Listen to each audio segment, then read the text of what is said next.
TheFagBreak by Stephen Lee Rees.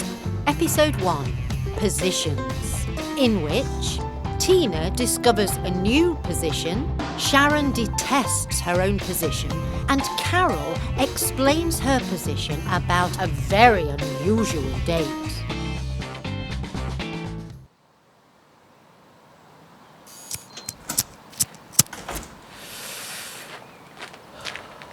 Hey up, Shaz. You joining me in a pre-work spiked up quick puff? Heck yes. Have you put your CV in? CV in for what? Haven't you seen the staff notice board? We've got a notice board. Yes, I put it up last Friday. Does it have a picture of Henry Cavill on it? No. Then it didn't catch my eye. A position's become available in the department store. I think you'd be really good at it. Doing what? And can I sit down to do it? Actually, there's a few positions. Assistant sales manager to replace Karen on kitchenware, an AGM and a shop floor floater. Thought of you straight away. No thanks. I ain't no floater. Not that one. Surprised you've not heard yet. Pauline's been lollygagging around the notice board ever since I put it up. She's been trying to decipher it like it's one of those optical illusions by Escher. We wondered why she looked a bit tormented and googly-eyed behind the counter. We assumed her cyst burst. So, she's going to apply for it, do you think? She can apply as many times as she likes, Tina. She's never going to get it. Why won't she? She'll be scratching at her elbow impetigo with a mini nutmeg grater, that's why. Ugh!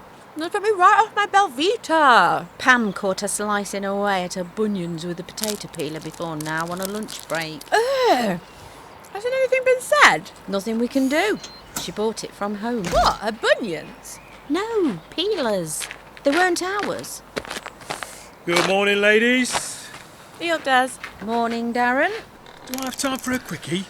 Not with me, mush. I ain't getting physical before lunch. Bet you would with me, though. You like a bit of that big tea. Do you mind? First thing in the morning. I don't mind at all. In fact, I'd say I prefer it.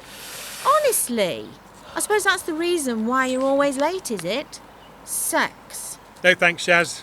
I know you're eager and all, but I get enough of that from the missus. Ugh. Speaking of which, I don't suppose any of you have spoken to her since Friday? Who? Karen? Yes, Sharon. No, Darren. Why? Just checking. I never wanted to speak to her when she was here. Never mind now she's left. That reminds me. I've got to break some news to Carol. Is it about the notice board? No, Darren. She knows we've got a notice board. I've got a job for her to do. I'd normally soften the blow with 2 pounds of Battenberg, but due to a new military diet she's on, I'm doing the next best thing. You going to blow her head off? What? No! I'm overdosing on nicotine to boost my immunity towards her. You know how she flies off the handle at every little thing? This is true. I held the door open for her last week as she was carrying a birthday cake. That wasn't a cake for her birthday, but a cake as it's Wednesday. Well, she thanked me for being kind, then backtracked, and accused me of being a typical chauvinistic cis male. Said it's doing things like that which continues to oppress people like her in her community. And I should think about my actions as I'm displaying microaggressions towards her. What did you say to that? I had nothing to say, so I slammed the door in her face. So it's not just me that gets her temperamental attitude. See? That's why this is my 3rd fag this morning in preparation. It would have been 4, but the little pervert that stops me at the crossing didn't get his lollipop out, so I just drove through. I say pervert in the kindest of ways. It's just that I caught him looking at the school kids with a lustfully deranged smile. Though I now know it's Bell's palsy. Didn't Carol have that a few years ago? We thought that, but no. She'd got a back molar stuck in a tree called Toffee Slab. So, will you apply? Oh, Sharon, I don't think I'm good enough. Don't say that. You are good enough. You're clever. Aw, thanks. Good enough for what? Just a new position that's become available. Oh, right. Are you doing the interviews, Sharon? That's actually what I need to speak to Carol about. Carol? Yoo-hoo! Carol! What? Come here a minute.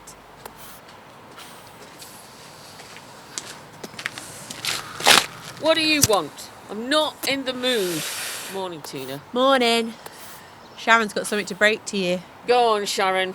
What now? Hey up, Carol. Morning, Darren. I don't suppose you've spoken to Karen yet? No, I never spoke to her when she was alive. Never mind now. She's not dead, Carol. She is to me. She promised me a couple of yum-yums in exchange for a Bakewell tart. Guess I'll never see them now she's gone. So what is it you want, Sharon? I'm not doing those upcoming interviews. Whoopee for you! What's that got to do with me? You're doing them. I don't think so. You're responsible for recruitment. And I am. I'm recruiting you to do it. Please? How the heck would I know what to do? I've never done anything like that before. Don't you do internet dating, Carol? I fail to see what my personal plight into the realms of love has got to do with recruitment. Well, you sort of interview them, don't you? Your dates? When have I been on a bloody date? You must be mad. Keep inhaling that nicotine, Sharon. Pauline told me on Friday that you had a date lined up for the weekend. I won't call that a date. Call that a blean hustle. You got mugged? I should cocoa. Carol, you were not hustled. And what do you know about it, Sharon? Tina, I paid for the drinks, £7.45. I paid for the meal, £12.25. I even paid £2.50 for a sanitary capsule from the vending machine, as she got none. I broke into a fresh tenner for that capsule. I bought a pack of dry roasted. Me, buying peanuts. So? I'm allergic, Sharon. Ever since I sucked on an out-of-date M&M and came out in hives. She saw you come in. All night she had me like a personalised Uber. She didn't. She did. Carol, she said, take me straight home. Straight home? That bloody woman diverted me 10 miles out to see her so-called friend Dion with a reversible wig, who, it turns out, comfort eats Häagen-Dazs and pretzels in an eye patch watching recorded reruns of Shortland Street. Then she suggested I take us all back to hers, putting the seats down flat in my smart car 4x4 for a freeway in her driveway. What did you say? No way! And what really takes the bourbon biscuit is she's gone into my glove compartment and taken off with my Murray mints. Unbelievable! Bag of Murray mints, £1. Price it up, £23.20, plus petrol, plus peanuts I didn't eat. All adds up to 30 quid. Pure hustle. But you don't have to take the candidates back home with you. Why don't you think of these interviews as training for your next hot date? Oh no, I'm on my guard now. Carol's Sweet Tuck Shop is well and truly closed. Now listen, Carol. Interviewing is very simple. Very much like dating. Allow them to wow you with what they have to offer. Yes. So when you look over their CVs, try and imagine it's their Tinder profiles. Exactly. So when you're viewing their work experience, You're really reviewing their previous relationships. personal statements become Profile info. hobbies and interests. What they're likely to do when your back's turned. And their references will be... Any bit of trade that thinks they're great in bed. But what if I panic and offer everyone a job? You're not Oprah bloody Winfrey. You're not going to go, here, you can have a job, and you can have a job. You can all have jobs. What I could do, I may give in to the pressure, Well, you wouldn't want to put out on your first date, would you? wouldn't I? Unless you're desperate and it's been a while. So what you're saying is if we were desperate for staff, Put out and hire anyone. but if we're not desperate, Which we're not. Don't offer the job. Just say you'll be in touch. oh, I could swing for you, Sharon, sometimes. Although, on the other hand, I could make several pals swiping the CVs I like to the right and the CVs I don't to the left, and any applications that stand out. You swipe up and super like them. It's very indicative of the dating world. Only without swapping nude pictures. Ooh, that sounds exciting. Carol, don't do that. Right, I better go and organise these CVs. Oh, and Carol, Yes, Sharon. don't put out. Morning, Carol. Can't talk, Angie. Got to sort my pals out. See, Sharon, that wasn't so bad. I need another fag to calm me down. Morning all. Hello. Yo. It's a lovely day, isn't it? Hi, Angie. The moment I woke up this morning, I said to myself, happy days are here again. But no sooner had I uttered those delightful words, I put a ladder in my tights from ankle to labia, my ready breaks exploded in the microwave, and the Graham's done a little whoopsie in my bra's left cup. So that's my day so far. How's yours been? I've rolled a ciggy. I smoked 2. And I've had 3. Super duper. Are you having a smoke, Angie? Oh, all right then, Tina. I'll just have half as I must press on. I'm not breaking a fag enough. No, that's absolutely fine. Fair enough. What are you smoking there, Sharon? My fourth and last cigarette in the packet. I see. Hey, Ange. Have you spoken to Karen since the weekend? Karen? The one that worked here? Yeah, my Karen. Your Karen? Yeah. Karen? Yes. No. I never liked speaking to her when she was here. Never mind engaging in dialogue outside of work. I doubt we share the same social circles. She loves her Weatherspoons. Oh, are you rolling up a cigarette, Darren? No, I don't think I have time. You will. You'll have time for half of one. I'm not rolling half a... Oh, I see. Yeah, all right then. Incidentally, Sharon, do you happen to know when you'll be interviewing applicants for the new positions? Why do you need to know? No reason. I'm hoping to book holiday, you see. Oh, are you applying for, Me? Good heavens, no. Me? An assistant general manager? Can you imagine? Following Mr. Ratcliffe across the shop floor all day and being in control of the whole department store? Though, knowing that he wants to retire, I expect he'd want me to travel around. Maybe Milan. Maybe Paris. Tokyo. Copenhagen. Inspecting goods. Going to the world's most fashionable cities for the latest in thing. No, I really haven't given it a thought. So have you decided on a date? I've not had everyone's CV in yet. Have I? I'll think about it. Tina, bless. I'm sure one of us will let you use our word processor to knock yourself up a very basic curriculum vitae. Nah, I'm fine, thanks. Don't be shy. I'm sure there are free templates online these days to help people, such as yourself, get that first footing on the rung in the hurly-burly world of business. I believe there's a free writing software in case you can't afford the official Microsoft Word programme. Thanks, Angie, but I'll stick to my MacBook Pro, seeing as I have a degree in computer science. Uh-huh. I suppose anyone going for the AGM must be of a high calibre. Wouldn't you agree? I don't think so. I mean, yes, there's a lot of responsibilities, but not that much more to do. Oh, I'm sure there would be. I guess it could be difficult at first, but once you get into the swing of things, maybe it's not that bad. Maybe people shouldn't fear moving forward in life, even if it is a big leap. Big leap? Oh, bless you, Tina. Do you get any perks as an AGM? Oh, yes, that's a good question, I expect. Well, you've got your own parking spot over there. Oh, is that it? You'd have thought a free gym membership, wouldn't you? Or a free wine drinking course or something.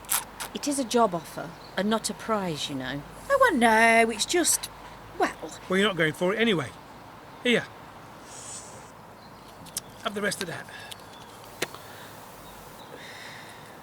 I wouldn't be able to share Mr. Ratcliffe's office with him. The odour is just too much alone. Quite death-like. Sometimes I do wonder if rigor mortis hasn't set in each time he sits near me. Although, that spot does have its own charging point for an electric car. You drive a diesel. Yes, for now. Sharon, I don't suppose you'd know if anyone has applied for the Assistant General Manager's position? Wendy and a few others that I'm not particularly fussed about. Why? Oh, that's super. No reason. Right, quick fag. I'm expecting a delivery any time now. Hey, John, you been here all this time? We don't all have sex first thing. Some of us like to be at work on time. Plus, you'd have to let the dog out first. Do you mind? Speaking of stay-at-home missuses, yours isn't too happy, I see, Darren. Why? I've just been speaking to her on Facebook. I didn't want anyone speaking to her. Pauline shared the notice board post. She were fuming. That bloody woman! It was for eternal use only. I didn't want her finding out. Sorry, mate. Didn't mean to put you in a difficult position, but Pauline posted it. She's going to kill me now, because she'll know I knew. Yeah, well, she's not best pleased to see her job being advertised. Yes, well, I meant to get Carol to send out a letter of termination. Termination? Well, she was suspended following an investigation, Darren. The investigation's not started yet. I best get her on the phone. If she's off her tits on tequila and ouzo shots, I might need to go home. You bloody won't. In fact, I'm done. I'm going home. What about you, Tina? You going to apply? I might. You get your CV sent in, girl. It's about time you thought something of yourself. That's right. You've got a computing degree after all, and look where you are now. A casual member of staff and not even utilising that pass grade. It was a merit, actually. Well, pass, merit. I'd have gotten a distinction, personally. But I don't suppose it matters anymore, seeing as your current career in gift wrapping and pricing goods doesn't involve computers. Probably out of date now, anyway. Don't let people hold you back in life and knock your confidence. If you want it, you get it. You really think I could do it, Shaz? Absolutely. What have you got to lose? Definitely. You're very clever. Get some confidence, girl. Agreed. Right, best go back and see what Carol's up to with those piles. I expect to see yours on there now. Oh, no. What a thought. OK, I'll do it. Really? I'll hand in my CV tomorrow. You're all so right. I shouldn't hold myself back. I have the confidence. I work hard, and I do know what I'm doing on the shop floor. Yes, I think I'm going to do it. I am. I'm going to prove to you all that I have what it takes to be the new Assistant General Manager. Just you watch me. Assistant General Manager? Yeah. Corinne's old job? Yes. A position suited to a person of high calibre. Someone not 100 miles away from, well, someone like moi. No chance. Why not? You wouldn't get that position. Even Karen couldn't get that job. You've just said I should better myself. Yeah, but you've got to be realistic, girl. I shouldn't say this, but if that two-faced thief on kitchenware could run a department, then I'm sure you could run one too. Possibly. See? They'll have anyone. They are desperate to fill those types of roles. Even Pauline's been fingered. And that wasn't even to get the job. Though I know our Pamela is applying for the top role. Pamela? My sister Pam? Pam's applying? Yeah. I saw her handing her CV to Carol just a moment ago. My Pam can't apply. Why? She can't. She gets everything. She just can't. Oh, no. I can't have her lording it over me. Right. That's it.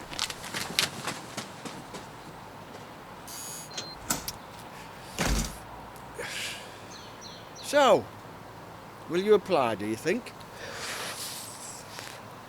Nah. In this episode, you heard Veronica Jones as Tina, Marie Stone as Sharon, Phil Stanley as Darren, Jeannie Jordan as Karen, Alex Wrampling as Angie, and Mik Horvath as John. This has been a Marde Hen Production.